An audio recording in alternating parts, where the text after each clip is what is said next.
Welcome to the Jennifer J. Hammond Podcast. Jennifer is a licensed realtor, educator, speaker, and best-selling author. Jennifer's goal is to help you find your yay in every day. Jennifer is grateful for the opportunity to educate, empower, and inspire you with powerful conversations, insights, and new viewpoints. Here's your host, Jennifer J. Hammond.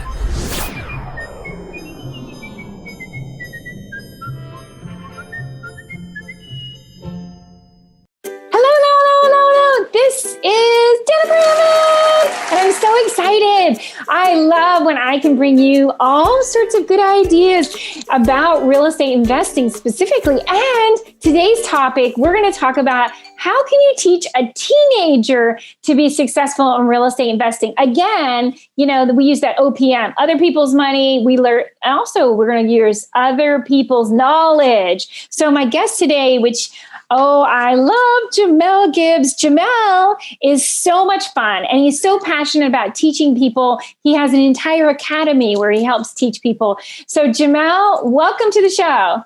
Thanks for having me, Jennifer. It's always a pleasure. Looking forward to having a lot of fun today. Well, I love it because you are so passionate about teaching, and you are in a house full of women. I am. 4 girls plus a wife. So, and let me add this in. The hamster is a girl as well. Oh! So I think it's really fun because you also have to be, I think, very patient, but also because you've been doing real estate for over 19 years and you've done it from so many different angles. Real estate investing can be done so many different ways. That's right. Part of it is learning how to leverage OPM, other people's money, but also other people's knowledge. So I would love for you to share the story about your teenage daughter and how she learned to get into real estate investing and make some cash. I mean, a big chunk of cash too, right? Yeah. So earlier in the year, around this time last year, in fact, I was kind of putting this deal together, and I decided to partner with my daughter on this deal. And rather than partnering with her, what I wanted to do at that point was teach her how to. I didn't want to give her the fish. I wanted to teach her how to fish, basically. So decided to help her get her first deal going in real estate. And about a month, maybe 6 weeks later, she cashed her first check this past January, and it was for $13,000. And she was $13,000. Yep. That's some cash. That's better than a little babysitting job on the side, right? That's right. So she was 14 years old at the time. She's 15 now, and she's starting to really get the hang of how things work in this business. And it's just simply by doing, more so than watching. Education is always great, but the implementation of the education is how you really learn in anything that you do. So it's like me going to the gym and lifting weights. I can take in as much knowledge as I want through lifting weights all day long. But if I don't actually go out there and lift the weight, I'm never going to get stronger. Like with the diet, eating right, things like that. So the implementation of the education is how you get from point A to point B. And Jamel, I always say I would pay somebody good money. I mean, really good money if they would do my push-ups for me. But that doesn't make my body any better. It makes their body in better shape. So that's right. Absolutely right. So I love the fact that you use that example because, again, the doingness is out. So many times people go, oh, yeah, I understand the idea and the concept of wholesaling and real estate investing. And going out there and basically finding a property at a discounted price. Well, that's wholesaling. Yes. Okay. But the actual going out and doing it is missing for so many people. And so I'm going to start with, first of all, one thing that happens is we start talking about language. And in real estate, we have Latin, we have legal terms, we have all sorts of things in real estate that make it a little bit complicated. And so in some respects, I think the most important part is to start with the language. And then, as you just said, the doingness. So how do you do that with a teenage daughter? Well, you have to keep it simple. I truly believe in simplicity. I think that if you keep things simple and you don't overcomplicate the situation, then it's easier to learn.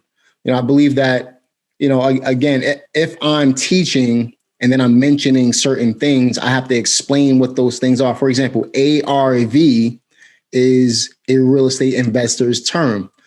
If I search for ARV on Google, I probably won't find it. So what in the world is an ARV? It's after repaired value. That's another real estate investor's term, right? So how can we simplify that term? It's really easy. So in order to simplify ARV, you just have to get whoever you're teaching to understand that that's what the house is worth in mint condition. And it's based off of what other houses close to that property are selling for. That's what the values of those homes are.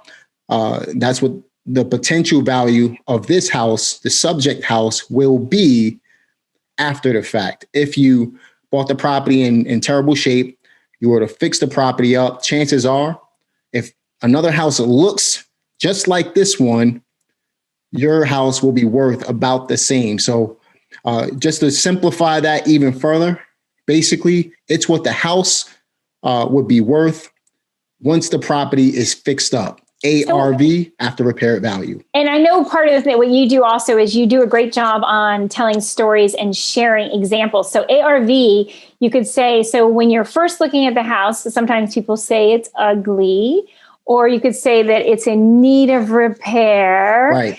But then you know, it's like making it look beautiful again. So right. You're taking the ugly house and you're making it look pretty. And then once you have a pretty house, that's after you've done all your repairs. Right, so it's exactly. After repair value, and value meaning what you could actually sell it for, because that's the thing that we want to know is. That's right. What's the bottom line? So that's just an example of real estate language. You know, then you have things like maximum allowable offer. Well, the definition of what maximum allowable offer is actually right in the phrase. This is the most I can pay for a house in this particular condition. So that's what the MAO is. So if you have two cars, for example, and one car is in mint condition, and then the other car needs work, what would be the most you would pay for the car that needs work? That's exactly what the maximum amount is that you would offer on whatever the item is that you're paying for. So it's the same thing with real estate. I think that people overcomplicate real estate, and it's understandable because real estate is this big thing. It costs a lot of money, and people think that you need a whole bunch of money to do it. And you have to tackle all of these different feats in order to be able to get there. But in reality, real estate is one of the simplest ways to earn wealth for yourself, for your family, for whatever the reason is you're doing it, and be able to do it relatively quickly as well. What I will say, though, especially for people getting started, is you need to understand that it takes 3 to 5 years to be successful. It takes time. You have to. What do you do when you want to start a garden, for example? You plant the seeds, right? And it takes some time to plant that seed. Then you have to cultivate. That's usually the second year, right? You cultivate. So you watch the seeds sprout a little bit. So you cultivate the garden, you watch the seeds sprout. Then after you do that, that's the baby. Oh, I'm sorry. 1 second. That's okay. So after the little interruption from the baby, which is part of the reason that this is so special. I love the fact that we are from our home studios. Okay. Yeah, absolutely. Yeah, sorry about that. So yeah, the baby wanted to be a part of the conversation as well. Right. But she's also going to be a real estate investor, just like your teenage daughter is a real estate investor. That's right. The baby's calling out. She's saying, yes, I want to be part too. Yep, that's right. So basically what we do is we cultivate the land, right? We plant the seeds during the beginning stages. Well, what happens when you plant the seeds? You watch the seeds sprout, and that usually goes into the next season. So when we're talking about seasons here, think of years, okay? So the first year, you're planting the seeds, you're cultivating the land. But then the next season comes, you watch it sprout a little bit. But is it time to actually pull the fruits or the vegetables from the ground or whatever it is that you're growing? No, you still have to do some more work, right? So that's the second year. you watch the seeds sprout. The third year, you watch the growth starting to happen, right? And then what do most people do when the growth starts? They want to pull from the plant or from whatever it is that you're planting, right? The tree, but it's not harvest time yet, right? So that takes another season. So let's think 4 years out, where you go into another season and the harvest is here, right? So you start reaping the benefits of the harvest, and then after the harvest is when you really start pulling from everything. You can store up during the harvest so that you can eat during the 5th year. So year 1 would be the planting phase, the cultivating phase. Year 2 would be the sprouting phase. Year 3, it starts to grow. Year 4 is the harvest, where you start storing everything. And this is, I'm even referring to biblical things right now, where you can refer to things as a harvest season, right? And then year 5, you reap the benefits of the harvest. And that's basically what business is all about. I don't care if it's real estate. I don't care if it's, starting an online business, starting a mom and pop store. Chances are, these are the phases that you're going to go through before you actually become successful enough to be able to pull from the business. So if you're just getting started, what can you do as a beginning real estate investor to be able to go through these stages? Maybe your seed planting is gaining the knowledge that you need. But like we said earlier, you don't want to just gain knowledge. You also want to be able to take action. So you start planting. So you cultivate the fields, you plant the seeds. How do you plant seeds? You gain the information that you need, and you start building a buyer's list. You start contacting sellers. You start doing the necessary things that it takes to be able to get to what the end goal is. And then you just take action from there. So a couple of things that you need, Jennifer. You need to be able to set goals, number one, and understand that you need a long-term game plan. So your end goal is 5 years.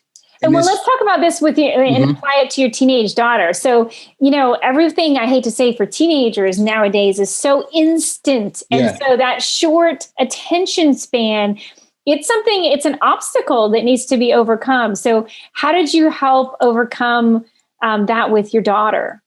Well, the benefit to her was I was able to teach her, and it happened relatively quickly. So $13,000 is a lot of money for a 14-year-old girl. And when you see that kind of money and you feel like you could buy anything, you're motivated to want to go out there and do it again and again and again and learn the trade, to learn the tricks of the trade. So fortunately for her, she has me to be able to help her, in which most people don't have that.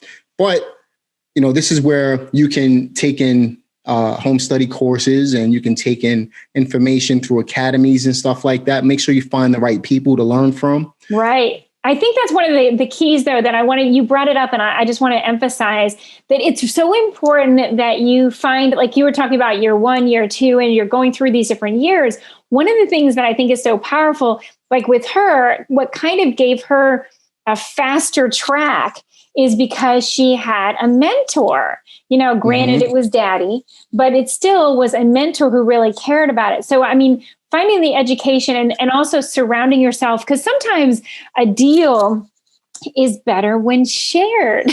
Yep, that's right. So making mistakes, if you're wobbly by yourself, like a teenage girl doing that by herself, she may not have gotten her thousands and thousands of dollars. It may not have worked out for her. But if you find somebody who will help you, either be a partner with you or be a mentor with you, that I think is also the other way, where it doesn't take as long to get those amazing results. Right. Another thing you want to be mindful of, in addition to what you just said, was you technically have to be old enough to sign a contract in order to purchase a property. So you may want to partner with a parent. You may want to find someone locally who's actively investing and go under their wing. When I first started, I kind of did everything on my own, but I was old enough to sign an agreement at that point. But it wasn't until I found Steve DiPalantino, who was an investor in my local market. He's an older gentleman now. He's like a grandfather to me at this point. I love him. And one of my best friends, Steve. But he took me under his wing. Now, Steve, at that point, he had a couple of 100 rental properties, and that was my desired goal. So I found someone who already accomplished what it was that I wanted to do. And I basically said, I'll work for you for free for X amount, or I'll find you X amount of deals. I offered something in exchange. I offered value in exchange for knowledge. I offered something before asking for something back as well. So what was this something that I offered? Work for free, work as an intern. And as you're working as an intern, you learn the tricks of the trade anyway. You go under that person's wing. If I wanted to, even today, I've made millions of dollars in real estate. If I wanted to learn something new, I'm either going to hire somebody to show me so I can speed up the learning curve, or I'm going to offer something of value, something that's going to spark that person's interest. Maybe I can work for that person for free. I don't need the money at this point. If I wanted to get into, let's say, building skyscrapers, I would go to the best person I know who's building skyscrapers, and I'll say, look, I'll work for you for free, and I'll pay you for an entire year to work for you. But in exchange for that, this is the knowledge that I'm looking for from you. I want to see how you operate your business. So at any rate, you may not have a lot of money to dish out towards, let's say, a mentor at this point, but you can find someone, especially being young. A lot of investors like myself, if someone 16 years old came to me today, 17 years old, and said, hey, would you mind helping me start my own business? I would absolutely take that kid on. I didn't have that opportunity when I was 16, 17, 18 years old. So chances are you find the right investor with the right heart condition, that person is going to want to help you anyway, just because you're somebody out there who's different. You're not like all of the other kids on TikTok and on Instagram all day long and wanting to play video games. You want to do something with your future. So, Jamel, I got to tell you, thank you so much for saying that, because I've always loved having interns. And one of my favorite interns, she was still in high school, and she came into the interview when I went to interview her in these ripped up jeans. And I was like, whoa, I wonder what's going on here. She didn't really dress for the interview. Yeah. And it was so funny, but she was so engaging and we had such a great conversation. And then afterwards, she didn't confess this until weeks later, maybe even months later, near the end of the internship. But she said, Jennifer, nobody ever took me seriously as a high school student. She said, so I didn't think you would. So I didn't dress properly. And I was so embarrassed that I judged a book by its cover when I should have not. And it was so funny, because I'm so glad I looked past the fact that she didn't know how to dress for this. And I literally just said to her, you can't come to the office dressed like that because of the office that we work in, right? Professionally dressed. And so you have to dress professionally. And she said, okay. And she couldn't confess at that moment, but she confessed later. And part of that, what you just said that I think is so important, is if you find whoever you decide to work with, it's so important that you find a mentor who has that kind of heart, who's interested in you. And that's the person who would say, yeah, of course you can come work for me for free. Right. You can come intern for me. You can learn from me, or take their class. If you can afford to pay for a class, then go do that. But find a way that you have somebody who's helping you. So again, like you said, from year 1, year 2, year 3, year 5, how can you move along that path faster? Right. And be kind of have training wheels, so to speak. Because in reality, you could cut that 5-year learning curve down to 3. Really, if you're really grinding away, you can get it done in 3 years. You can be financially set in real estate in 3 years if you do it right. Yeah. That's what happened with me. My first 5 years, I did it on my own. It wasn't until my 5th year where I found Steve. And then everything I accomplished in 5 years, I did in 2 to 3 with his help. Yeah. So, at this point in the game, if you're a teenager, understand you need an adult to be on your side at this point. Somebody has to sign a document for you. I would prefer for it to be an older sibling or a parent, but also find someone else if they don't have the knowledge, find someone else who has the knowledge that can partner with you all so that you can operate your business and move at a faster pace. So that's step number one. You want to know who to partner with. Step two would be set a goal, right? And that goal can be what it is that you want to accomplish over the next 3 to 5 years. What's the end goal? What's the reason you want to be in real estate? Do you want to have passive income? How much passive income do you want? When we say passive income, we mean money that you don't have to work for every month. Rental properties.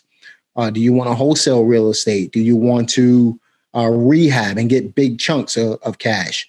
I think everybody's end goal should be passive income, owning properties, owning rental properties that you can collect from every month. It can appreciate in value.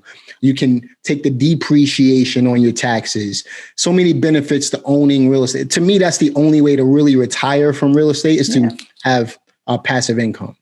And then from there, understand that it's going to take a step-by-step process, that 3 to 5 year process that we spoke about.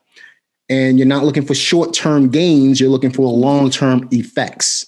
That's what you're looking for. So if you're, let's say 17 right now, plan out till you're 25 and say, look, I want to be able to do whatever I want by the time I'm 25 years old.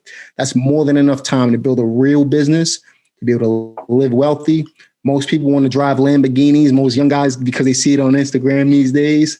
If that's what you want, plan to get it then. I'm not saying don't go get what you want. I'm saying do it smart and be smart along the way. Well, I thank you so much. I mean, I think it's so important to understand that anybody can do real estate investing and that it's not a get rich quick scheme, it's amazing. I still get people who ask me, can you get into real estate with no money? And I'm like, wow, there are so many different strategies where you can use OPM, other people's money. You can partner with people. You can get a mentor. There's so many different ways.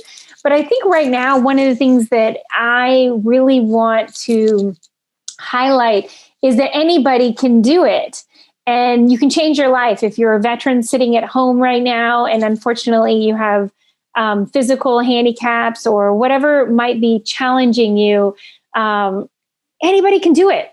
And I want people to know that, especially that's one of the reasons I wanted to use your daughter as an example, that even a teenager can do it, even though you can't sign legal agreements. Even a teenager can do it. Yay! So here's the deal with my daughter, right? So it took her a few months to be able to understand. She's still in the cultivation process.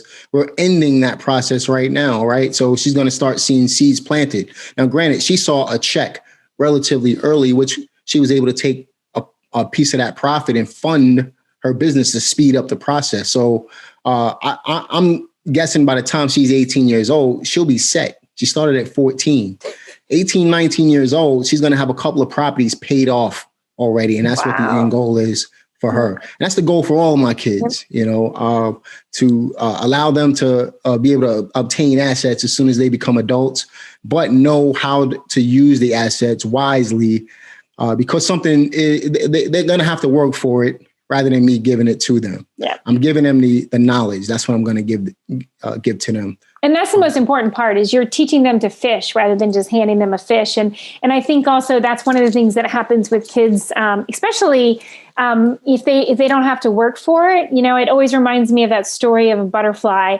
They're a caterpillar first. And if you actually take a knife and you slice open the little pod that the caterpillar is in, and the butterfly doesn't have to actually stretch, then, and I don't know if it's true, I've heard some scientific conflict, but I love the idea that the butterfly, if it doesn't actually break itself out of that little cocoon, then its wings aren't strong enough for it to fly. And, you want your butterflies to fly. You want your children to be knowledgeable on their own. And not that I would want to say anything terrible, but God forbid anything happened to you or your wife or, something happened. You've taught them to build their own wealth, which again, I believe would mean that they probably will also pay it forward and they will teach others. And that is how we create a much better world. Yay! That's right. Absolutely. One more thing to add to that, Jennifer, I've had, my kids didn't have to grow up this way. I grew up pretty rough myself. I remember nights where, we didn't have heat, hot water. We had to, my mom struggled and my dad did as well to take care of 4 kids. Working in New York City, you can imagine how expensive that was as well. But that's the reason why I started working when I was 7 years old on a newspaper route. My mom planted that seed for me. And all of those seeds that she planted over the years, I was a barber by the time I was 9 years old, cutting hair for $5. I owned a barbershop when I was in high school. Wow. These are all things. I'm just looking at the timeline of my life. I used to hustle people in checkers because I was an undefeated statewide checker player in New York State. So I used to hustle people for $5. Right? Play me in checkers. If you win, I'll give you $5. I knew nobody can beat me. So I made a lot of money. I had people lined up trying to beat me in checkers. So from the newspaper route to the checker games, to cutting hair, to owning my own barbershop, to going down to Wall Street when I was fresh out of high school, to getting into real estate, I can see why all of these things took place. It's because my mom gave me the guidance when I was young. Oh, that's so beautiful. And for my kids, just to add to that, for my kids, I need them to struggle a little bit, not in a physical sense like I did, but to understand the hardships of business and the seasons that you have to go through in order to get what you want out of business. So embrace the struggle. That's what I'm saying. It's going to be hard, especially if you're just getting started, but it's not going to be hard for that long. If you just weather the storms, everyone goes through a winter in order to get to a summer.